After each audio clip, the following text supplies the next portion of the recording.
तेणु आम बहुत असहाय अवस्था अच्छु आम जीवन प्रति विपद अच्छी। अन्नपाड़ ग्राम पंचायत भक्तिपुरपुर ग्रामर मु श्री प्रताप चंद्र दीक्षित आदिवासी अटे।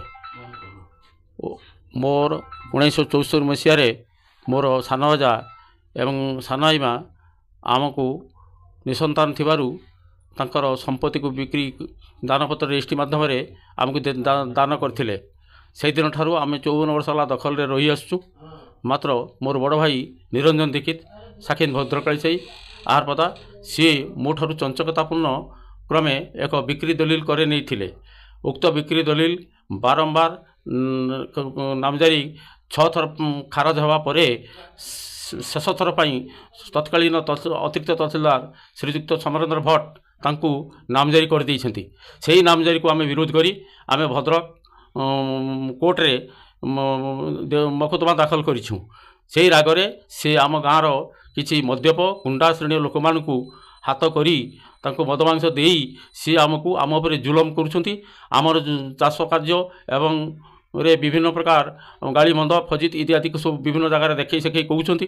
तेणु आम बहु कष्ट अच्छु एवं तार अमरेन्द्र दीक्षित कार्य सी हूँ थाना अधीन होमगार्ड अच्छी। से होमगार्ड सी तार कार्य को ठीक भाव में संपादन करूना एवं उक्त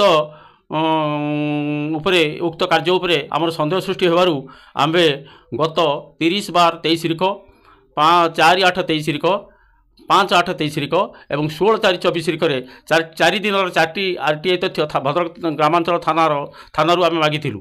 आर 4टी लेखा RTI तथ्य भद्रक ग्रामांचल थाना अमरेन्द्र दीक्षित होमगार्ड अमरेन्द्र दीक्षित भद्रक आरडी छक ड्यूटी कर आमको सी लेखिकी देइछंती। किंतु प्रकृत पक्षे से उक्त 30 दिन से गंडगोल लिप्त थिले एवं 4/8/23 एवं 5/8/23 2 दिन धरी धामनगर उपनिबंधक कार्यालय रे उपस्थित रही जमी बिक्री करछंती एवं 16/4/24 मध्य भद्रक ग्रामांचल थाना रे भद्रक उपनिबंधक कार्यालय रे उपस्थित रही जमी बिक्री करछंती।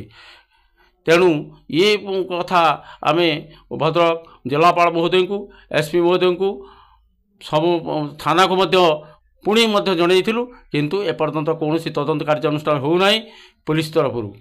तेणु आम बहुत असहाय अवस्था अच्छु आम जीवन प्रति विपद अच्छी। आम केवल आम वृद्ध वृद्धा आम 2 जन स्वामी स्त्री घरे अच्छु। आम पुओ मैंने बाहर चाकरी करछंती। तेणु बर्तमान आम निसहाय। जदि आम अनुरोध करछुं पुलिस प्रशासन को एवं साधारण प्रशासन को जे आमर दुख टिके गुहारी शुणु एवं आमको न्याय दिंतु। जदि आम न्याय न पाऊँ ताले जिलापाल महोदय ऑफिस आगे आम धारणा बसबू।